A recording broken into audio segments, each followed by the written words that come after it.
No, they were all asking me to. If you don't know someone in a coma, they have like 16 doctors that tell you the reasons why they're not going to survive, and I just wouldn't believe it. I was in a bad situation though. They said even if he lived, he was never going to be the same. But I couldn't imagine my life without him.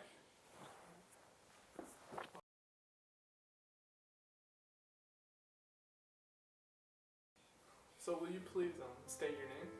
Brittany Gibbons.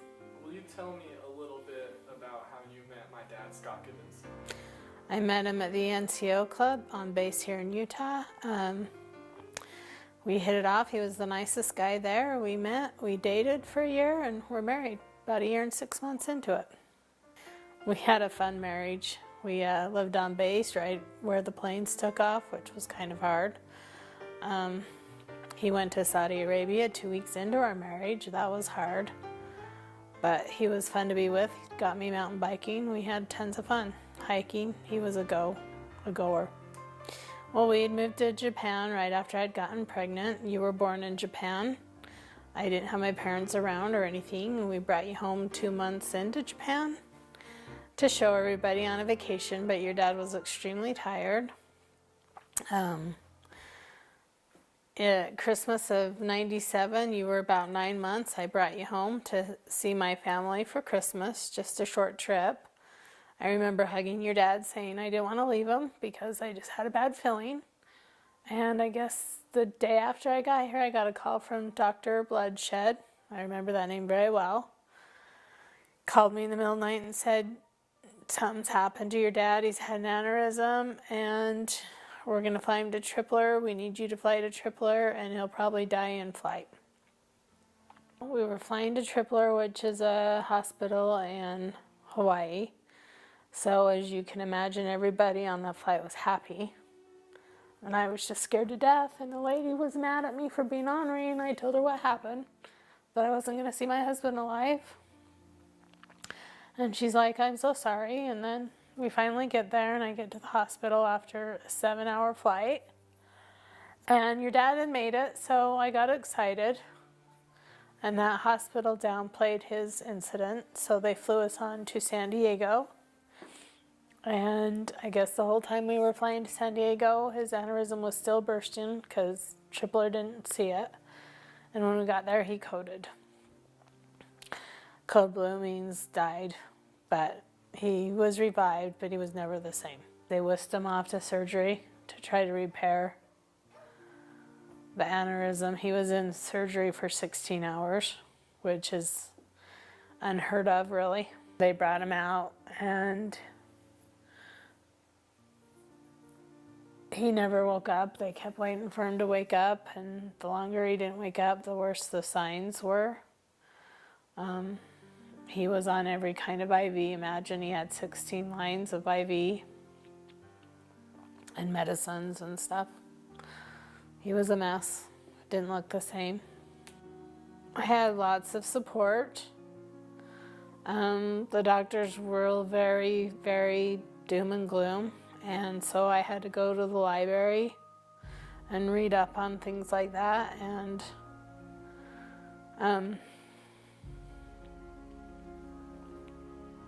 my baby was 9 months and I was losing my husband. I just couldn't think of any alternative. So I wanted him alive.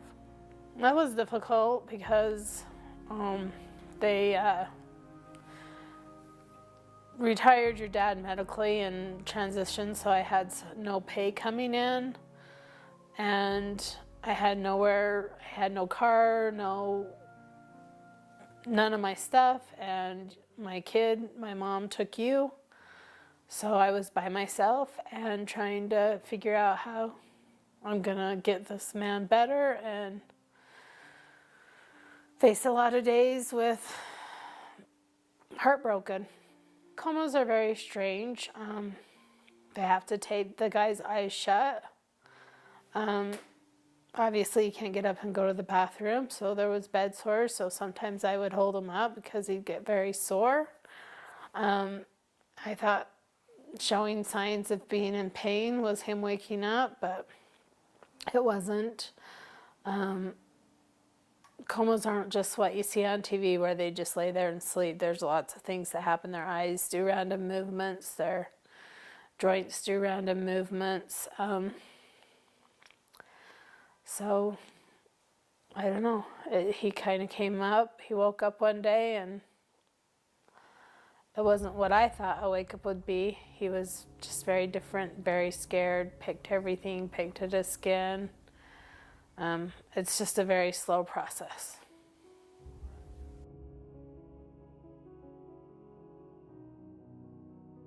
He suffers seizures. He couldn't talk anymore.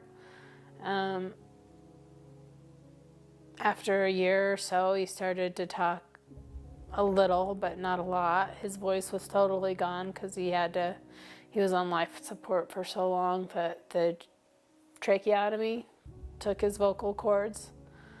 And his thought process was more of like like an 8-year-old. He had no short-term memory. He didn't remember me. He didn't remember you. That took about 5 years for him to remember us. After he woke up in the hospital, they had to move him somewhere, so they moved him to Palo Alto. It was a rehab center for brain trauma. We lived there for about 4 months. Again, I'm still just getting people to help me out because I haven't received payment or anything. Because they medically retired him, we had to get someone to help us get payment so that I could stay with him.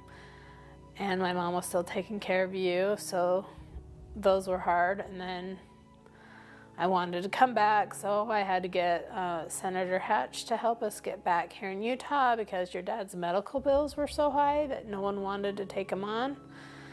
And we finally got Hatch involved, and he got us so your dad could come stay at the VA. He couldn't live at home yet. So I finally got here. We got some pay. We got your dad at the VA. I found me a little place in Bountiful to live with you. We would go see him every day, but he was violent. He was punching and hitting, and one time he choked me because he didn't want to be there, but he didn't have the sense of why he couldn't go home. I just don't, the brain's complicated. Then one day we went up to see him. I took him out for a walk and he refused to go in. So I had to bring him home. I didn't know what to do with this guy. But for some reason the VA decided they couldn't force him to be in there anymore. So I called someone and they said, I don't know what to tell you. So I took him in. We were trying everything we could. I took him off some medications. He didn't hit after that, which was a good thing. So he mellowed out and things they were difficult, but I'd try to live a normal life. I took him one time to the mall with you and strobe lights, he'd get a seizure.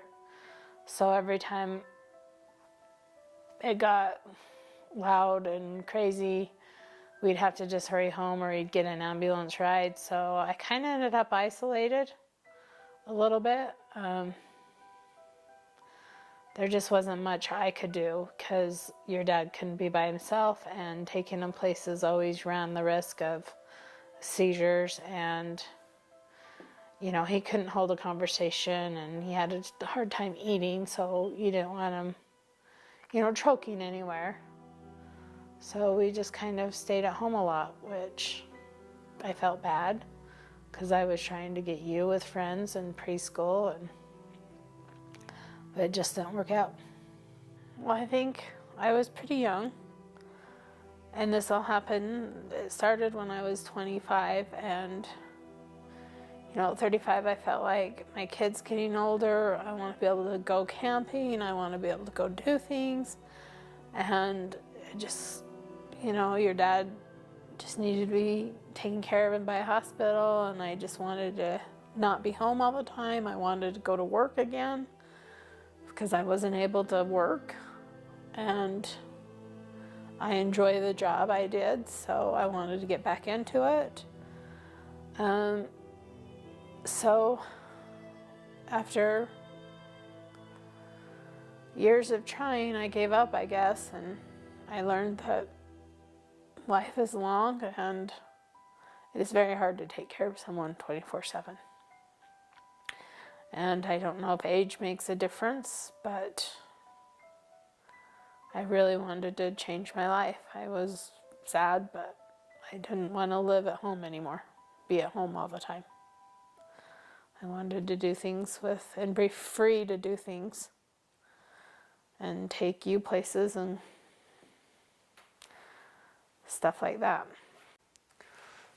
So now that you know kind of what my mom went through and how great a woman she was to get through that, I kind of want to shed some light on what happened after they got divorced to my dad, because I thankfully got to see him for 15 years after. Every summer I went to Iowa for a really good 2 weeks and I enjoyed it. So I just kind of wanted to say that my dad had a really good life there. He lived with his mom and dad. He loved them. My brother was also out there, so he got to see him a lot, got to see my brother grow up. He got to see my brothers have his 2 beautiful grandchildren. Well, my brother's children, but they were his grandchildren, so he got to be a grandpa. And just every time he'd see them, his face would light up, and he just loved being with them. He'd call her every time they demand it, and they demanded it a lot. Trust me, when I go there, they always want to call her. They're Lily and Brody. They're 2 cute little kids, and my dad loved them greatly. I love my dad greatly. I just want to say that I'm thankful I got to spend the 20 years I did with him. It's kind of longer than the doctors expected, and I'm thankful for every second I got to spend with him. On November 28th, he sadly passed away the day after Thanksgiving, which he got to spend with his loving grandchildren and his loving parents.